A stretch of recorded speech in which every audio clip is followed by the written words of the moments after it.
अस्सलाम वालेकुम। आज मैं बना रही हूँ फ्रूट कस्टर्ड। रमज़ान में मीठा खाने का तो सबका ही मन करता है, तो क्यों ना आज हम फ्रूट कस्टर्ड बनाएं एकदम रिच और एकदम क्रीमी तरीके से। और वीडियो को पूरा देखिएगा फ्रेंड्स। अगर वीडियो पसंद आए तो इसे लाइक करिएगा, चैनल पर नए हो तो सब्सक्राइब करिएगा। और ये देखिए, आप देख सकते हैं कस्टर्ड का टेक्सचर ना एकदम ठीक है ना ही एकदम पतला है, बस इसी टेक्सचर का हमें चाहिए। कई लोग बनाते हैं तो या तो एकदम पतला हो जाता है या तो एकदम थिक हो जाता है। तो चलिए इसे बनाने के लिए देख लेते हैं हमें क्या चाहिए। मैंने यहाँ पे लिया 1 लीटर दूध, ये उबला हुआ दूध है। तो मैंने इसे पकने के लिए रख दिया है। फ्लेम को मैंने अभी हाई करा है। अब यहाँ पे हम डाल देंगे चीनी। तो मैं यहाँ 1 लीटर दूध के लिए आधा कप चीनी ले रही हूँ, एकदम परफेक्ट माप है। अगर मीठा आप ज़्यादा खाते हो तो आप अपने हिसाब से मीठा रख सकते हैं। ये एकदम परफेक्ट माप है, ना ये एकदम ज़्यादा मीठा होता है ना एकदम ज़्यादा फीका होता है, एकदम परफेक्ट माप है ये। तो 1 लीटर दूध में से मैंने 1 कप दूध निकाल लिया था और इसमें हम डाल देंगे कस्टर्ड पाउडर। तो मैं इसी चम्मच से 4 चम्मच कस्टर्ड पाउडर ले रही हूँ। ये होममेड कस्टर्ड है, इसकी रेसिपी मेरे चैनल पे अपलोड है, आप वहाँ से जाके देख लीजिएगा। अब इसे हम मिक्स कर देंगे कस्टर्ड को। और ये देखिए दूध में भी उबाल आने लगा है। तो जब दूध में उबाल आने लगे तो हमने जो कस्टर्ड रखा है उसे हम अच्छे से मिक्स कर कर इसमें डालेंगे थोड़ा थोड़ा। और गैस की फ्लेम को मैंने लो कर दिया है। जब हम कस्टर्ड डालें तो गैस की फ्लेम को हमें लो रखना है, लो फ्लेम पे ही हमें इसे अच्छे से मिक्स करना है। और ये देखिए मैंने इसे अच्छे से मिक्स कर दिया, फ्लेम को मैंने हाई कर दिया है। अब हाई फ्लेम पे हमें इसे पकाना है। तो कस्टर्ड डालने के बाद हमें 1 से 2 उबाल आने तक पकाना है, ताकि कस्टर्ड अच्छे से पक जाए और इसका कच्चापन भी निकल जाए। और ये देखिए ये अच्छे से पक रहा है, आप देख सकते हैं किस तरीके से ये पक रहा है, कितना क्रीमी लग रहा है ये देखने में ही।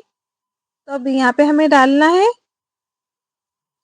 एक सीक्रेट चीज़, जिससे ये और भी रिच और भी क्रीमी हो जाएगा। तो यहाँ पे मैं डाल रही हूँ छोटी इलायची का पाउडर 1 टीस्पून। मैंने ये कूट कर लिया है, आप चाहे तो पाउडर वाली भी ले सकते हैं, मगर फ्रेश इलायची कूट के डालने से इसका टेस्ट और भी बढ़ जाता है। और यहाँ पे मैं डाल रही हूँ अमूल की फ्रेश क्रीम, इससे एकदम ये रिच और क्रीमी बनकर तैयार होता है। अगर मेहमान आपके यहाँ आने वाले हो या आपका कुछ स्पेशल खाने का मन हो तो आप इस तरीके से फ्रेश क्रीम डालकर बनाइए, ये बहुत ही टेस्टी बनकर तैयार होता है, एकदम क्रीमी सा बनता है। तो ये देखिए क्रीम डालने के बाद हमें इसे ज़्यादा नहीं पकाना है, बस 1 उबाल आने तक हम पकाएंगे। क्रीम को हमें अच्छे से मिक्स करना है और मैंने क्रीम को अच्छे से मिक्स कर लिया है। और टेक्सचर आप देख सकते हैं एकदम क्रीमी सा है, देखने में ही कितना ज़बरदस्त लग रहा है, आप देख सकते हैं। तो क्रीम डालने के बाद हमें इसे ज़्यादा नहीं पकाना है, बस हमें 1 उबाल आने तक इसे पकाएंगे। जब इसमें एक अच्छा सा उबाल आ जाए तो हम गैस की फ्लेम को बंद कर देंगे। और ये देखिए इसमें उबाल आना स्टार्ट हो गया है, बस हमें थोड़ा ही पकाना है। अब यहाँ पे गैस की फ्लेम को मैं बंद कर दूंगी और इसे हम ठंडा कर लेंगे। तो इसे हमें चलाते हुए अच्छे से ठंडा करना है, इसे रखना नहीं है। अगर हमने इस तरीके से इसे रख दिया तो इसके ऊपर से मलाई जम जाएगी, तो मलाई हमें नहीं जमने देना है। इसे लगातार चलाते हुए इसे हमें ठंडा करना है।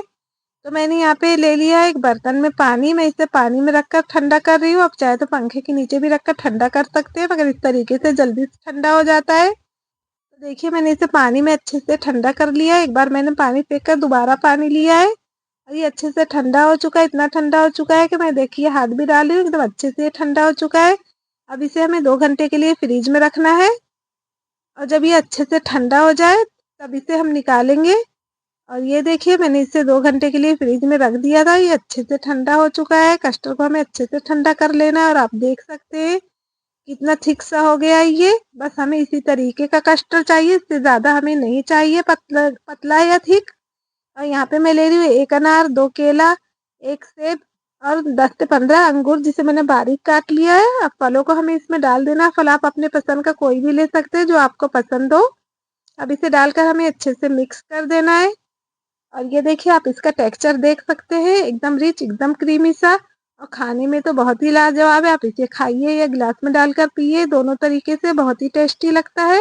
अब यहाँ पे मैं डाल रही हूँ कुछ काजू कुछ बादाम, जिसमें मैंने 6 से 7 काजू लिए थे, 6 से 7 बादाम लिए थे, इससे टेस्ट और भी बढ़ जाता है। तो आप इस तरीके से एक बार कस्टर्ड बनाकर ज़रूर देखिएगा, आपके घर में भी सबको बहुत पसंद आएगा, बच्चे तो दीवाने हो जाएंगे। बच्चों को तो वैसे भी आइसक्रीम कस्टर्ड बहुत पसंद आता है। तो आप एक बार इस तरीके से फ्रूट कस्टर्ड बनाकर ज़रूर देखिएगा इस रमज़ान में। मेहमानों के आने पे बनाएंगे तो आप तारीफें ही पाएंगे, इतना ये टेस्टी बनकर तैयार होता है। मेरे घर में तो सबको बहुत पसंद आया था। चलिए, वीडियो देखने के लिए शुक्रिया। नेक्स्ट वीडियो में फिर मिलती हूँ नई रेसिपी के साथ। वीडियो पसंद आए तो एक कमेंट ज़रूर कर दीजिएगा।